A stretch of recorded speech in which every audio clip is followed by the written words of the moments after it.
Esiwa mwajipe. Nangamba nkugambe. Timwebale kugoberera ebiragiro bya COVID-19. Tubaze mwana nga tuli aba 198. Bakako babiri okwera ebibiri gavumenti begamba. Webale nnyo. N'olw'ensonga eyo agambye ayagala omukolo we guggwa ogendeko e Dubai.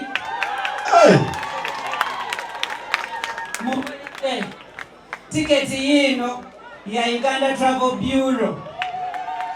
N'agamba ogenda kulonda abantu babiri. Nga nange kwezi. Osinga okwagala okusekedde obulungi.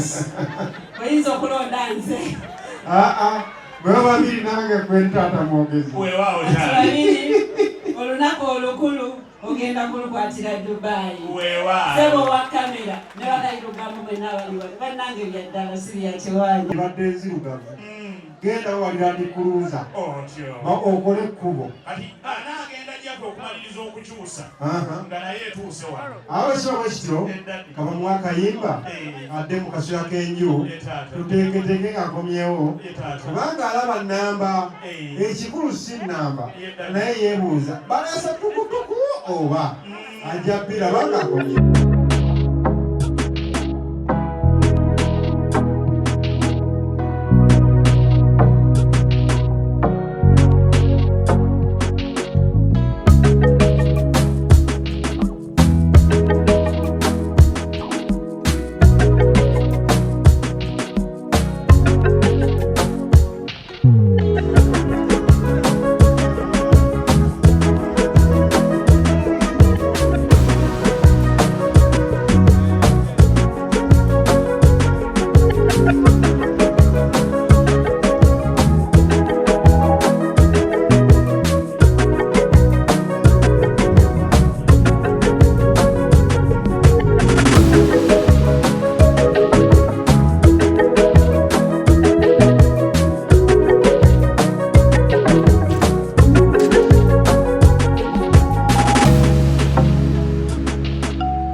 Ddala n'omulezi yennyini sijja kumwebaza kuva mu famire erimu ddiini kubanga si choice ye.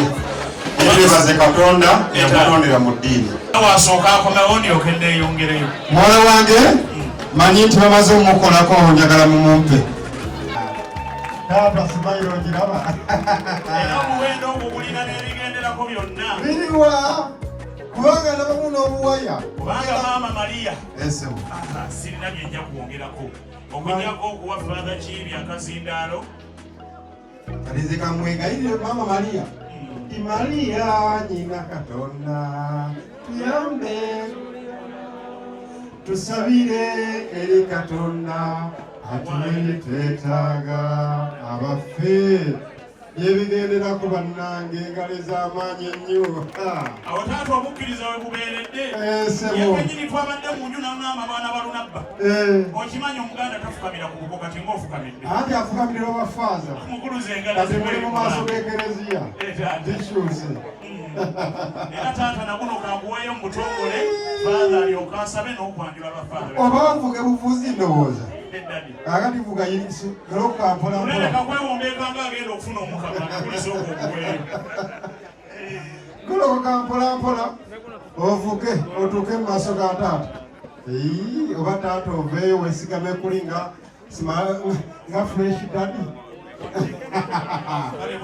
Taata agamba nti Maama Maria akwegendereza.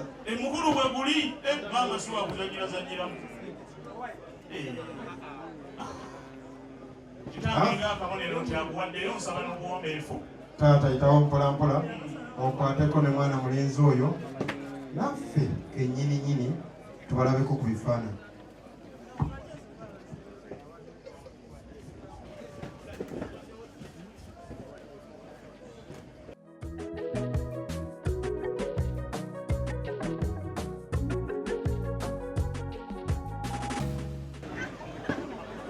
Mukama mulungi sebo taata ate n'abakulu mwenna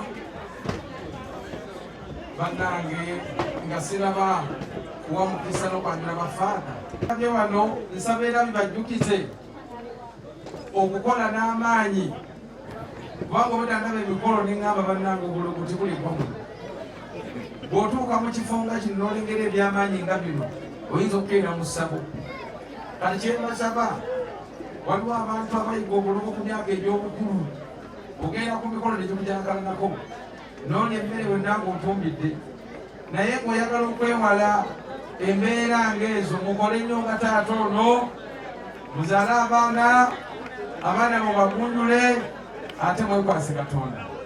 Ebintu by'ensi bya Mukama n'ayamba. Mukama w'atali tewali kimusobola kukola. Bannange saagala kubaluusa twakereyo edda nga tunabako omukisa ne bafaaza. Tuzze ne Father Lawrence Kamatte ate ng'ono wa Luganda ddala wa musaayi n'omukulu ono mukwano gwaffe Luleyo Father Wuli Wali Father ono akolera Bina Parish. Tuzze ne Father Jude Kyagulanyi ono bwana mukulu w'Ekibanga Parish. Bwana mukulu yaba akulira ekigo. Tuzze ne Reverend Father Moses Kiyimba ono ye chaplain wa Rubaga Girls. Tuzze ne Reverend Father Samuel Kabogoza ng'ono akolera Kanyanya Parish ng'omuyambi w'omukulu waayo ate nga yakolerako Makindye Katerega nga emirimu ngikolera Mpigi ku kigo nga nze nkitwala bafita ba mwana mukulu engalo za Father Kibi era Honorable Sarah Temulanda ansula kumpi wali ne Honorable Nakonguki era naye weeyo saidi yabadalamula katwanange tugerako omukisa ebirabo bino fe abakatoliki ebintu byaffe abamu tebabitegeera abamu batuvuma kitusinza ebifaananyi naye abantu abasinga okutuvuma bava mu ddiini yaffe naye tovumanga ddiini ya muntu.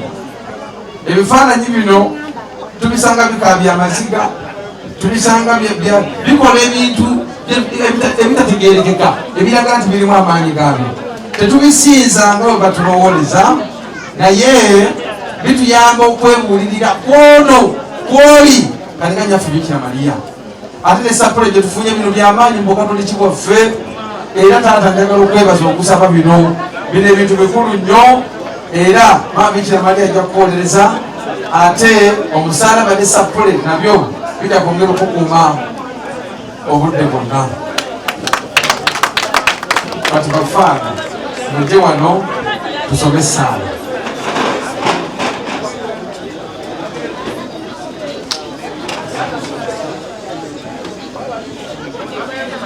Mu linnya lya Patri n'erya Mwana n'erya Mwoyo Mutuukirivu. Ayi Mukama Katonda Kitaffe tukwebaza olw'ekirabo kya nnyaffe Bikira Maria atuzalira Yesu Kristo mukama waffe. Twagala okwebaza amaka gano taata ate maama na buli omwali n'omukono mu Jackie ate ne Rafael. Ayi Mukama tukowoola omukisa guve mu ggulu gukke ku nnyaffe Bikira Mariya ono. Tukusaba amaanyi go ayi Katonda waffe gabeere mu nnyaffe Bikira Mariya ono bwe banaamuteeka wabeere obuwolerezaamu ayi nnyaffe Bikira Mariya. Maama Mariya twongera okukwasa amaka gano taata abaana bonna abazzukulu na buli omu asibuka wano yongera okubawolereza mu byetaago byonna eby'omwoyo n'eby'omubiri. Ebyo natubisaba Mukama Yesu Kristo mukama waffe. Ayi Mukama tukusaba ow'omukisa nnyaffe Bikira Mariya ono paatiri ne mwana ne mwoyo omutuukirivu omukisa gumukkeko mugende kusapule zino n'omusalaba omukisa gubeereko emirembe n'emirembe. Mbalangirirako omukisa guno gugende gusumulule ebyenfuna byammwe gubagaggawaze gubawangaze gubatuuse ne ku binene. Mukama Yesu Kristo mukama waffe. Mukama abawa omukisa paatiri ne mwana ne mwoyo omutuukirivu sema okukkeko era gubeere naawe.